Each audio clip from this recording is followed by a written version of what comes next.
Hey guys, let's get more news about Steelers, but first, don't forget to subscribe and leave your like. The Pittsburgh Steelers drafted Broderick Jones to play left tackle, but their need ended up being on the right side for his first 2 seasons. Other than one game at left tackle in his rookie season, Jones has played exclusively on the right side. That is finally set to change in 2025. Jones has had his share of struggles over his first 2 seasons, but his confidence remains high, in part because of the move back to the left.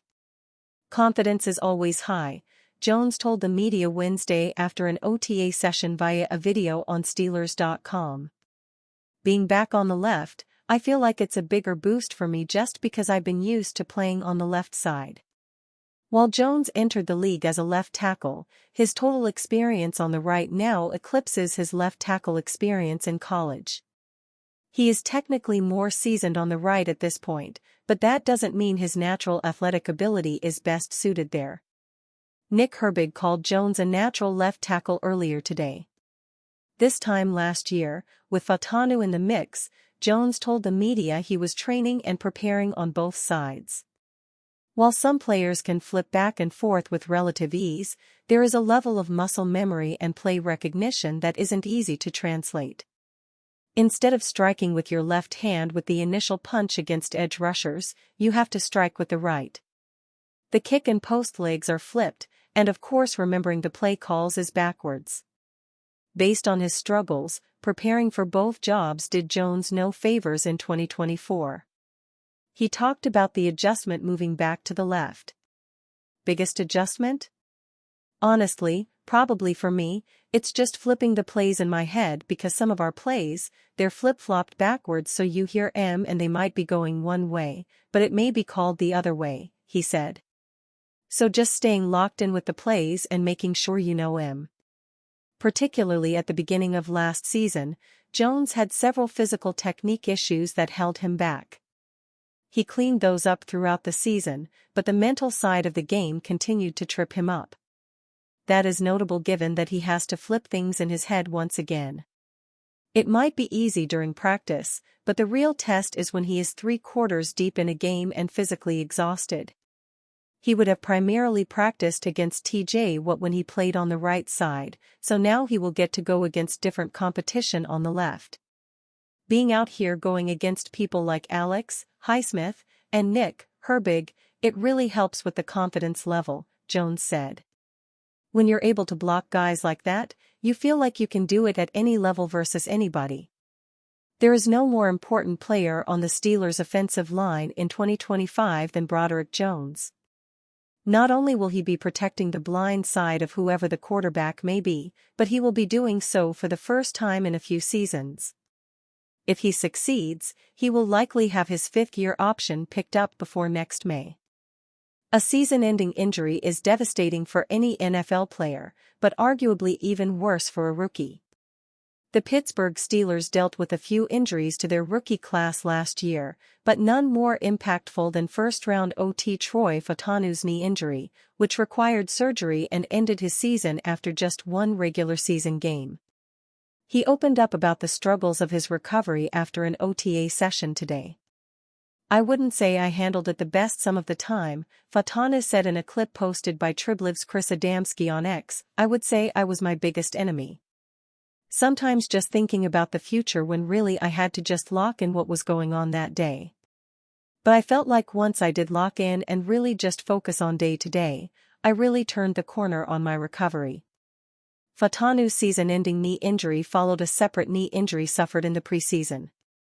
He was on track to potentially start week 1 of his rookie season, but the preseason injury delayed that process slightly. After working his way back, he started week 2 and played 55 offensive snaps. He looked very good in his debut but got injured in practice ahead of week 3. He overcame some other injuries in high school and college, so the recovery process wasn't completely new to him, but the stakes were obviously much higher. The Steelers made him their first-round pick, and with that comes a lot of pressure. Keep in mind that Broderick Jones was drafted in the first round the year prior, and Dan Moore Jr. was still on the roster. It would be easy to begin worrying about your future starting job in Fatanu's position, especially when already dealing with a major knee injury. Fatanu was back working yesterday with no visible brace of any kind or limitations to his movements.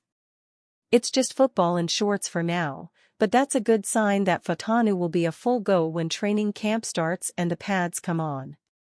With Broderick Jones on the left side and Fatanu on the right, the success of the offense could rest in the young tandem's hands. The Steelers desperately need their first-round investments to start paying off in a big way. Through the adversity of last year's injury, it sounds like Troy Fatanu learned a thing or two about how to take care of himself physically and mentally, even if it was a rocky recovery at first. That is an important piece of the puzzle for his career longevity, even if the timing was less than ideal. Hall of Fame quarterback Terry Bradshaw has blasted the Steelers' pursuit of Aaron Rodgers, branding the ongoing saga a joke. Rodgers remains a free agent more than 3 months after the Jets decided to find a new quarterback in the wake of 2 miserable seasons with the 41-year-old under center.